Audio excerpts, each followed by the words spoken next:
Hello students. तो tenth class का 5th chapter हम कर रहे थे। कल हमने 5.1 के एपी सीरीज़ का इंट्रोडक्शन पढ़ा, बेसिक कंसेप्ट पढ़े और क्वेश्चन नंबर फर्स्ट का फर्स्ट पार्ट किया। आज हम करेंगे क्वेश्चन नंबर फर्स्ट का सेकंड पार्ट। इस क्वेश्चन में क्या है, हमें ये चेक करना है क्वेश्चन ये एपी सीरीज़ है कि नहीं। और एपी सीरीज़ का हमने अच्छे से कल कंसेप्ट पढ़ा था कि एपी सीरीज़ हम कैसे चेक करते हैं और कैसे निकाली जाती है। चलो क्वेश्चन नंबर सेकंड देखते हैं। इसमें क्या दिया है कि एक सिलेंडर में इतनी अमाउंट ऑफ एयर है। अब हमें पता नहीं है कितनी एयर है, सिर्फ हमें ये कहा है कि एक सिलेंडर में एयर है और उसमें से हर बार 1/4 ऑफ टोटल एयर रिमूव की जाएगी। कितनी की जाएगी? 1/4 ऑफ टोटल एयर। ऑफ का मतलब होता है ऑफ, मतलब पहले उसका 1/4 हिस्सा निकालेंगे हम, उसके बाद माइनस करेंगे। तो अब देखो, अकॉर्डिंग टू क्वेश्चन हमें जो क्वेश्चन में दिया है हम वही करेंगे, अपने आप से कुछ नहीं करेंगे। तो अब x है, x माइनस x/4। तो अब x माइनस x/4 क्यों किया? क्योंकि हर बार 1/4 ऑफ x निकाली जाएगी, 1/4 ऑफ x निकाली जाएगी। तो 3/x आ गया। अब ये बच गई हमारे पास रिमेनिंग गैस। क्या बच गई? Remaining year. अब इसका भी 1/4 ऑफ निकालेंगे। अब बची हुई का ही निकालेंगे 1/4 ऑफ का मतलब मल्टीप्लाई होता है। तो हमारा निकल गया 3x/16। अब 3/x/4 में से हम 3x/16 माइनस करेंगे क्योंकि 1/4 हिस्सा है जो हर बार रिमूव होती है। अब देखो इसका क्या किया हमने, एलसीएम ले लेंगे। 16 एलसीएम आएगा, ये देखो ऐसे 16 एलसीएम आ गया। 16 को 4 से डिवाइड करेंगे, 4 4 ज़ा 16, 4 3 ज़ा कितना होता है 12x माइनस 16 1 ज़ा 16। तो 3x हमारा क्या आ गया 9x/16। क्या आ गया 9x/16। तो इसका मतलब अब देखो, जब हमने एपी सीरीज़ की जांच करनी होती है तो हमें 3 टर्म ही काफ़ी होती हैं। फर्स्ट टर्म हमारा आ गया a1 = x। ये हमने मानना था, क्यों?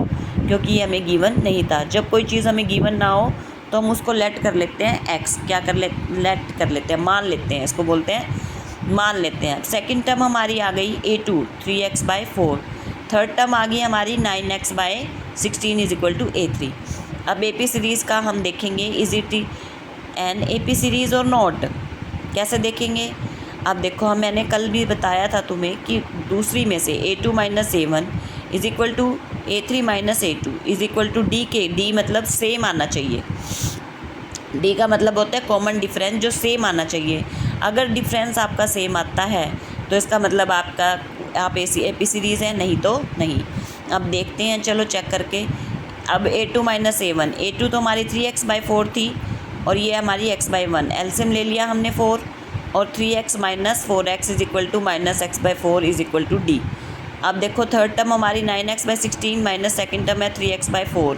एलसीएम लेके 9x - 12x = -3x/4 जो d है। अब देखो क्या d1/d2, d1 d2 हमें नाम किस लिए देना पड़ा? क्योंकि दोनों इक्वल नहीं है। अब नहीं है तो इसका मतलब तो ये एपी सीरीज़ भी नहीं है, क्योंकि अगर दोनों सेम होते तो हम इनको क्या नाम दे देते? डी। जो सेम होगा उसी को नाम देंगे ना, एक जैसा। तो it is not an AP series. अब ये हमारा चेक हो गया कि एपी सीरीज़ नहीं है। अब देखो अगला पार्ट। अगले पार्ट में हमें क्वेश्चन में गिवन है cost of digging for first metre. Cost of digging for first metre, ये हमें क्वेश्चन में गिवन दिया है कि हम कॉस्ट ऑफ डिगिंग है, जो हमारी खोदाई है, उसका अगर फर्स्ट मीटर करेंगे तो 150 रुपीज़ आएगा और वो हर बार बढ़ता जाएगा 50 से। कितना बढ़ता जाएगा? 50 से 50 रुपीज़ बढ़ता जाएगा for subsequent metre. Each subsequent metre का मतलब क्या होता है कि जैसे हमने फर्स्ट मीटर की खुदाई कर ली, उसकी डिगिंग कर ली, उसके बाद आगे जितने मीटर की डिगिंग होती जाएगी वो 50 रुपीज़ तुम्हें बढ़ती जाएगी। क्या होती जाएगी? बढ़ती जाएगी। Now we see it is AP or not, it is AP or not. अब देखते हैं कैसे। x हमारा क्या है 150, x हमारा क्या है 150। अब हम इसको a1 मान लेंगे क्योंकि ये क्वेश्चन में गिवन है, तो a1 इसी को मानेंगे। अब इसकी राइस कितनी हो रही है, हर बार कितना बढ़ रहा है 50 रुपीज़। अब a2 a1 + d कैसे बताया था, अगली टर्म निकालनी, सब में d ऐड करते जाओ। 50 ऐड किया 200 आया। a3 निकाला a2 + d 200 + 50 250 आ गया।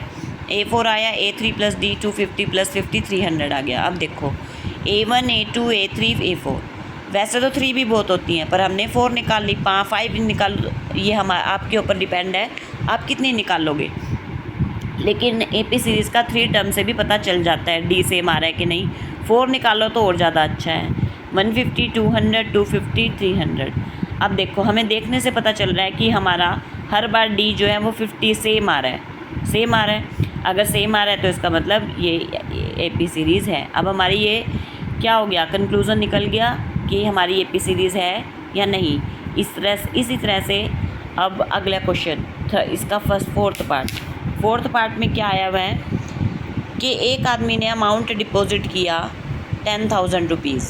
क्या किया, 10,000, जो प्रिंसिपल होता है, क्या होता है, प्रिंसिपल, और कंपाउंडेड इंटरेस्ट लगेगा। कंपाउंडेड इंटरेस्ट हमारा जो होता है हर साल, जो उसी पे जो इंटरेस्ट है वो हर साल बढ़ता चला जाएगा, मतलब टाइम जो है वो बढ़ता जाएगा। पहले 1 साल, फिर 2 साल, फिर 3 साल, ये नहीं है टाइम उतना ही रहेगा। तो 8% हो गया, इसका फॉर्मूला होता है अमाउंट का, प्रिंसिपल 1 + R/100 × T, मतलब इतने अमाउंट पे इंटरेस्ट लगता जाएगा, T बढ़ता जाएगा।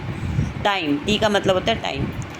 तो पहली टर्म तो 10,000 है, अभी तो उसने डिपॉजिट किया है, अभी तो एकदम तो इंटरेस्ट होगा नहीं, 1 साल बीतेगा, तो अगले साल उसको 10,000 पे 1 + 8/100 × 1, 1 साल का निकालेंगे। हमारा जो इंटरेस्ट आएगा वो 10,000 × 108/100, 10,800, 10,000 ये कोमा है, 10,800 रुपीज़ आया। अब उसको इतने पैसे भरने पड़ेंगे, मतलब इतना ब्याज भरना पड़ेगा 800 का। अब तीसरा 10,000, अब क्या हो गया, कंपाउंडेड में एक खास बात होती है, हर बार टाइम बढ़ता चला जाएगा। 1 + 8/100 × 2, अब 108/100 वही प्रोसीजर होगा। इसमें टाइम 1 था तो इसलिए एक ही बार किया, इसमें 2 बार था तो 2 बार किया। अब दोनों बार हमने इसको मल्टीप्लाई किया, 100 से 100, 100 से 100 कट गया, 108, और 108 को हम मल्टीप्लाई करेंगे तो हमारा आंसर आया 11664। अब हम इसकी देखते हैं क्या ये AP सीरीज़ है, क्या हमारा D सेम आएगा, चलो देख लेते हैं। A2 - A1 = A3 - A2 = D, जो कि हमारा सेम आना ज़रूरी है AP सीरीज़ के लिए। अगर नहीं आता तो हमारी AP सीरीज़ नहीं है। अब देखो, सेकंड टर्म थी 10,800 - 10,000 = थर्ड टर्म थी 11,664 - 10,800। इसमें से इसको माइनस किया तो 800 आया, इसमें से इसको माइनस किया तो 864 आया, जो कि इक्वल है ही नहीं, तो इसका मतलब D भी नहीं, D सेम नहीं है, तो ये it is not an AP, ये AP की फॉर्म में नहीं है। तो ये AP की फॉर्म में नहीं है, तो अब आपको अच्छी तरह से समझ आ जाना चाहिए कि AP सीरीज़ की हम कैसे देखेंगे, किसी क्वेश्चन की कैसे कंक्लूज़न निकालेंगे कि AP सीरीज़ है या नहीं है।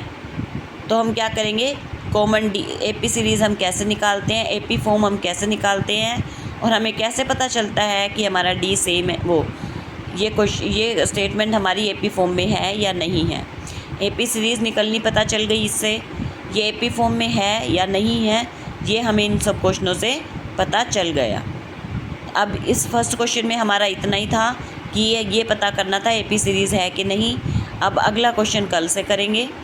आज के लिए ये वीडियो यहीं पर।